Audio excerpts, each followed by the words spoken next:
Hi, everybody. I'm going to read the next 4 chapters in Wonder. They're all pretty short. The next chapter is called The Performance Space. Charlotte basically didn't stop talking as we headed down to the second floor. She was describing the play they had put on last year, which was Oliver. She played Oliver, even though she's a girl. As she said this, she pushed open the double doors to a huge auditorium. At the other end of the room was a stage. Charlotte started skipping toward the stage. Julian ran after her and then turned around halfway down the aisle. "Come on," he said loudly, waving for me to follow, which I did. "There were like hundreds of people in the audience that night," said Charlotte, and it took me a second to realize she was still talking about Oliver. I was so nervous. I had so many lines, and I had all those lines to sing, all those songs to sing. It was so hard. Although she was talking to me, she really didn't look at me much. On opening night, my parents were all the way in the back of the auditorium, like where Jack is right now. But when the lights are off, you can't really see that far back. So I was like, where are my parents? Where are my parents? And then Mr. Resnick, our theater arts teacher last year, he said, "Charlotte, stop being such a diva." And I was like, okay. And then I spotted my parents, and I was totally fine. I didn't forget a single line. While she was talking, I noticed Julian staring at me out of the corner of his eye. This is something I see people do a lot with me. They think I don't know that they're staring, but I can tell from the way their heads are tilted. I turned around to see where Jack had gone to. He had stayed in the back of the auditorium, like he was bored.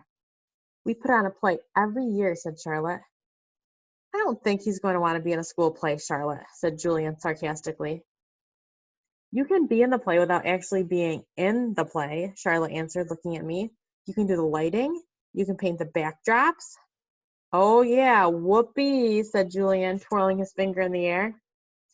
"But you don't have to take the theater arts elective if you don't want to," Charlotte said, shrugging. "There's dance or chorus or band. There's leadership." "Only dorks take leadership," Julian interrupted. "Julian, you're being so obnoxious," said Charlotte, which made Julian laugh. "I'm taking the science elective," I said. "Cool," said Charlotte. Julian looked directly at me. "The science elective is supposedly the hardest elective of all," he said. "No offense, but if you've never ever been in school before, why do you think you're suddenly going to be smart enough to take the science elective? I mean, have you ever even studied science before? Like real science, not like the kind you do in kits." "Yeah," I nodded. "He was homeschooled, Julian," said Charlotte. "So teachers came to his house?" asked Julian, looking puzzled. "No, his mother taught him," answered Charlotte. "Is she a teacher?" Julian said. "Is your mother a teacher?" Charlotte asked me. "No," I said. "So she's not a real teacher," said Julian, as if that proved his point. "That's what I mean. How can someone who's not a real teacher actually teach science?" "I'm sure you'll do fine," said Charlotte, looking at me. "Let's go to the library now," Jack called out, sounding really bored. "Why is your hair so long?" Julian said to me. He sounded like he was annoyed. I didn't know what to say, so I just shrugged. "Can I ask you a question?" he said. I shrugged again. Didn't he just ask me a question? "What's the deal with your face? I mean, were you in a fire or something?" "Julian, that's so rude," said Charlotte. "I'm not being rude," said Julian. "I'm just asking a question. Mr. Tushman said we could ask questions if we wanted to." "Not rude questions like that," said Charlotte. "Besides, he was born like that. That's what Mr. Tushman said. You just weren't listening." "I was so listening," said Julian. "I just thought maybe he was in a fire too." "Geez, Julian," said Jack, "just shut up." "You shut up," Julian yelled. "Come on, August," said Jack. "Let's go to the library already." I walked toward Jack and followed him out of the auditorium. He held the double doors open for me, and as I passed by, he looked at me right in the face, kind of daring me to look back at him, which I did. Then I actually smiled. I don't know. Sometimes when I have the feeling like I'm almost crying, it can turn into an almost laughing feeling. And that must have been the feeling I was having because I smiled, almost like I was going to giggle. The thing is, because of the way my face is, people who don't know me very well don't always get that I'm smiling. My mouth doesn't go up in the corners the way other people's mouths do. It goes straight across my face. And somehow Jack Will got that I smiled at him, and he smiled back. Julian's a jerk, he whispered before Julian and Charlotte reached us. But dude, you're gonna have to talk. He said this seriously, like he was trying to help me. I nodded as Julian and Charlotte caught up to us. We were all quiet for a second, all of us just kind of nodding, looking at the floor. Then I looked up at Julian. The word supposedly, by the way, I said. What are you talking about? You said supposedly before, I said. I did not. Yeah, you did, Charlotte nodded. You said the science elective is supposedly really hard. I heard you. I absolutely did not, he insisted. Whatever, said Jack. Let's just go. Yeah, let's just go, agreed Charlotte, following Jack down the stairs to the next floor. I started to follow her, but Julian cut right in front of me, which actually made me stumble backward. Oops, sorry about that, said Julian. But I could tell from the way he looked at me that he wasn't really sorry at all. The next chapter is called The Deal. Mom and Mr. Tushman were talking when we got back to the office. Mrs. Garcia was the first to see us come back, and she started smiling, her shiny smile as we walked in. So, August, what do you think? Did you like what you saw? She asked. Yeah, I nodded, looking over at Mom. Jack, Julian, and Charlotte were standing by the door, not sure where to go or if they were still needed. I wondered what else they'd been told about me before they'd met me. Did you see the baby chick? Mom asked me.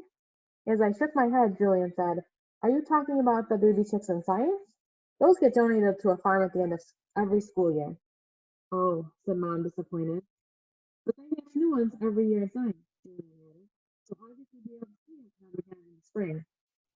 Oh, good, said Mom, eyeing me. They were so cute, August.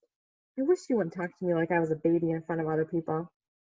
So, August, said Mr. Tushman, did these guys show you around enough, or do you want to see more? I realize I forgot to ask them to show you the gym.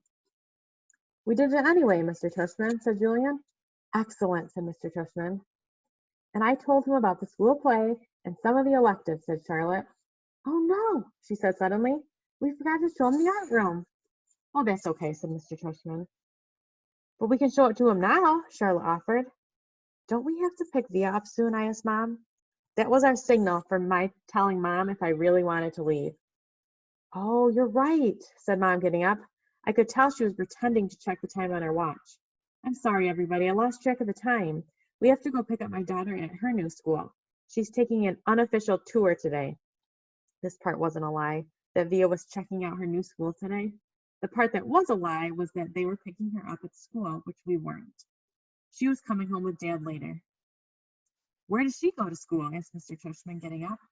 She's starting Faulkner High School this fall. Wow, that's not an easy school to get into. Good for her. Thank you, said Mom, nodding. It'll be a bit of a schlep, though. The A train down to 86th, then the crosstown bus all the way to the east side. Takes an hour that way, but it's just a 15-minute drive. It'll be worth it. I know a couple of kids who got into Faulkner and love it, said Mr. Tushman. You really should go, Mom, I said, tugging at her pocketbook. We said goodbye kind of quickly after that. I think Mr. Tushman was a little surprised that we were leaving so suddenly. Then I wondered if he would blame Jack and Charlotte, even though it was really only Julian who made me feel kind of bad. Everyone was really nice, I made sure to tell Mr. Tushman before we left. I look forward to having you as a student, said Mr. Tushman, patting my back. Bye, I said to Jack, Charlotte, and Julian, but I didn't look at them or look up at all until I left the building. Our next chapter is called Home. As soon as we had walked at least half a block from the school, Mom said, So, how'd it go? Did you like it? Not yet, Mom. When we get home, I said. The moment we got inside the house, I ran to my room and threw myself onto my bed. I could tell Mom didn't know what was up, and I guess I really didn't either. I felt very sad and a tiny bit happy at the exact same time. Kind of like that laughing, crying feeling all over again. My dog Daisy followed me into the room, jumped on the bed, and started licking me all over the face. Who's a good girlie? I said in my dad voice. Who's a good girlie? Is everything okay, sweetness? Mom said. She wanted to sit down beside me, but Daisy was hogging the bed. Excuse me, Daisy. She sat down, nudging Daisy over. Were those kids not nice to you, Augie? Oh no, I said, only halfway. They were okay. Were they nice? Mr. Tushman went out of his way to tell me what sweet kids they were. Uh-huh. I nodded, but I kept looking at Daisy, kissing her on the nose and rubbing her ear until her back leg did that little flea scratch shake. That boy Julian seemed especially nice, Mom said. Oh no, he was the least nice. I liked Jack though. He was nice. I thought his name was Jack Will, but it's just Jack.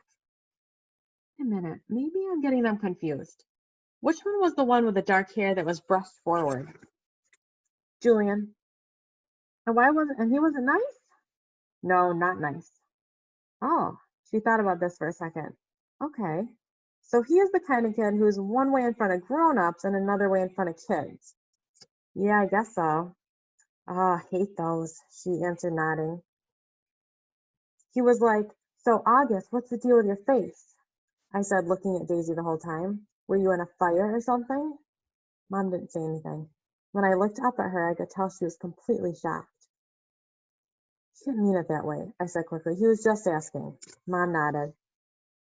But I really liked Jack, I said. He was like, shut up, Julian. And Charlotte was like, you're so rude, Julian. Mom nodded again. She pressed her fingers on her forehead like she was pushing against a headache. So sorry, Augie, she said quietly. Her cheeks were bright red. Oh, it's okay, Mom, really. You don't have to go to school if you don't want to, sweetie. I want to, I said. Augie, really, Mom, I want to, and I wasn't lying. Our last chapter is called First Day Jitters. Okay, so I admit that the first day of school, I was so nervous that the butterflies in my stomach were more like pigeons flying around my insides. Mom and Dad were probably a little bit nervous too, but they acted all excited for me, taking pictures of me and Via before we left the house, since it was Via's first day of school too.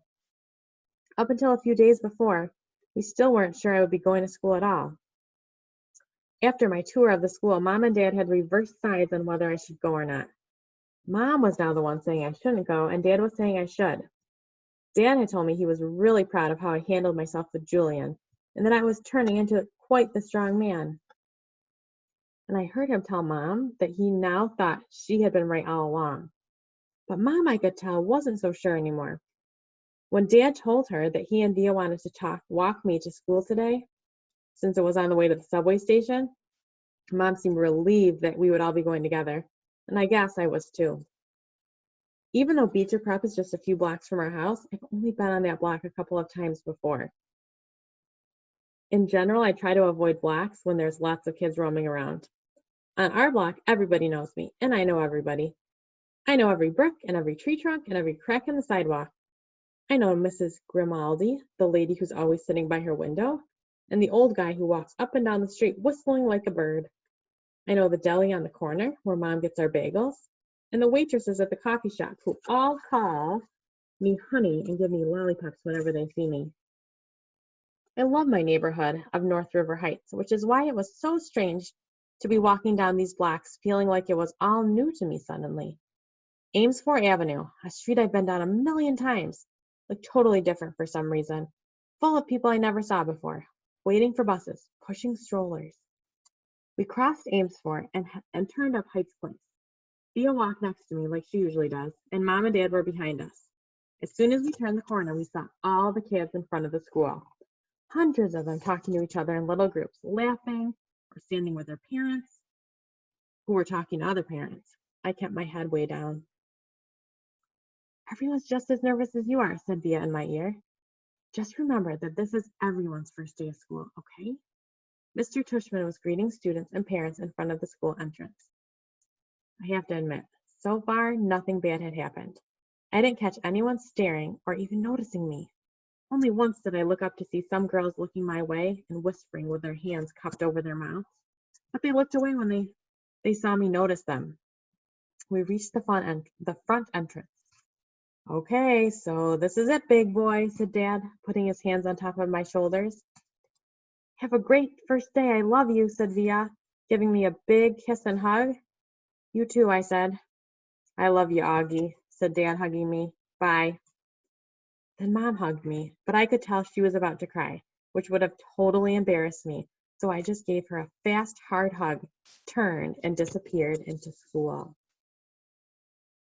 Okay, so now August has started school. On Seesaw, I'm going to post the next set of questions for you guys to answer. Hope everyone's doing well. We miss you. Bye, guys.